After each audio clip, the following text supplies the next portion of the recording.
Wala kasi nga. Uy! Dito ka na nga lang eh. Pag ito yan. Isagan natin pag malapitan na. Sakto sarang gulat. Ano talaga? Ay, mas malaki pa sa iyo yun dyan. Bakit wala pa dating gulay ko? Di wag kayo dyan ah. Baksakan kayo niyan. Sakat yan. Hindi, wala pa. Mabalag pa.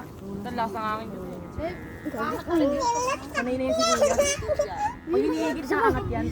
Uy, huwag ka naman ano. Magulo yung bibidyo. Professional driver. Pilot. Ano? Hindi kasi minamadali pagbagsak niyan eh.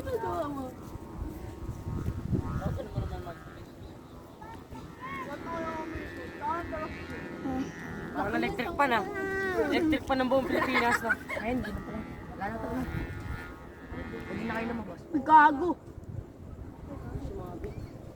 Yun. Alam na yun. Nandaga yung angat niya. Patay.